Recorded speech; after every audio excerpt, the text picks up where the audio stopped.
botanistes amateurs et professionnels, scientifiques de différentes structures, on a réfléchi à essayer de développer une plateforme et des outils qui viseraient à faciliter le partage d'informations sur les plantes. Pour réduire les produits phytosanitaires, pour un douanier qui devrait reconnaître les espèces rares, pour repérer les invasives. Donc il y a de plus en plus de métiers où on a besoin de cette expertise et finalement de moins en moins de gens qui connaissent les plantes.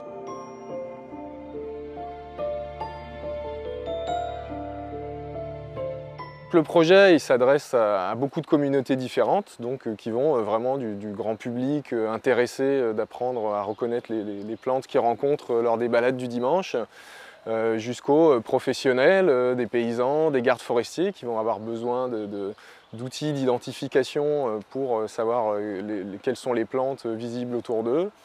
Et puis ça s'adresse même aux chercheurs, aux botanistes qui eux vont plus vouloir récupérer les observations récoltées à travers cette application pour en tirer des conclusions sur la répartition des plantes, leur évolution dans le temps, dans l'espace, etc. Ce qu'il faut savoir avec l'application, c'est qu'au début on s'était dit on va juste essayer de mettre des photos de la plante entière et la reconnaître comme ça.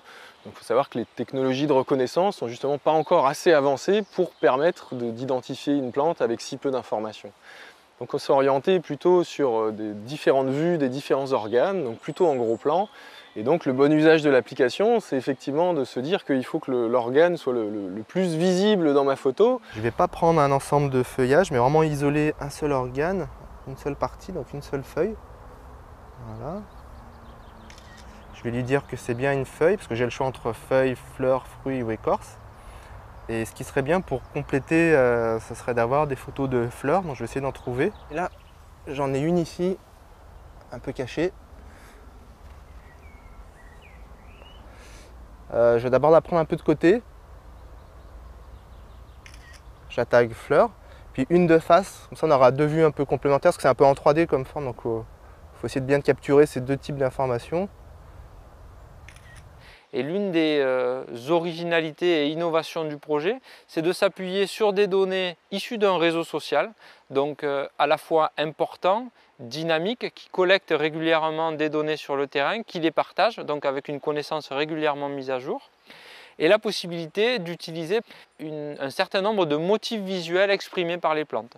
Donc on a des motifs visuels relatifs aux feuilles, aux fleurs, aux fruits et aux écorces, et l'application PlanteNet est l'une des seules à mobiliser différents motifs visuels pour l'identification des plantes basées sur l'image. Derrière, il y a des applications web qui permettent à la communauté de mettre des notes, donc de valider ces données, de filtrer et au final d'améliorer la qualité. Donc là, je vais voir les toutes dernières images que j'ai partagées tout à l'heure. Donc je vais retrouver mes photos de fleurs de Liriodendron tulipifera. À la majorité, on va pouvoir voter sur la qualité de ces images-là. Et toutes les images qui auront un vote moyen supérieur à 3 étoiles vont être intégrées le lendemain dans l'outil d'identification. Le deuxième volet de la validation collaborative, c'est un deuxième outil qui s'appelle Identiplante, qui lui ne se focalise pas sur la qualité des images, mais vraiment sur la partie taxonomique, à savoir est-ce que le nom de mon espèce est valide. Je retrouve mes images de mon observation, sur laquelle j'ai mis des votes sur la qualité, là, sur les fleurs. Et je vois que quelqu'un apparemment est déjà passé dans la journée, le temps que je revienne à la maison. Donc quelqu'un a déjà voté et a confirmé, enfin est d'accord avec moi sur le fait que c'est bien Liriodendron tulipifera. Ce projet s'inscrit dans la mouvance des sciences participatives et donc essaye de mobiliser un certain nombre de contributions qui facilitent l'implication du grand public, qui comprend également des experts de différents domaines, pour partager des connaissances et faire avancer la science. Et je pense là ce qui fonctionne, c'est que justement les gens savent que si un jour cette espèce, l'application ne l'a pas reconnue, je vais peut-être passer 20 minutes, une demi-heure à photographier cette plante. Et 2 jours ou une semaine après, je vais avoir la satisfaction de voir que ça y est, l'application fonctionne sur cette plante et en plus sur mes images. C'est-à-dire qu'on va voir que c'est mes images qui permettent aux autres de reconnaître. Et je pense que les gens en tirent une certaine fierté de créer une connaissance collective. On peut faire le parallèle avec la médecine, je veux dire, c'est beaucoup les instruments de mesure qui améliorent la médecine, c'est-à-dire que pour faire un bon diagnostic, il faut d'abord savoir exactement ce qui se passe.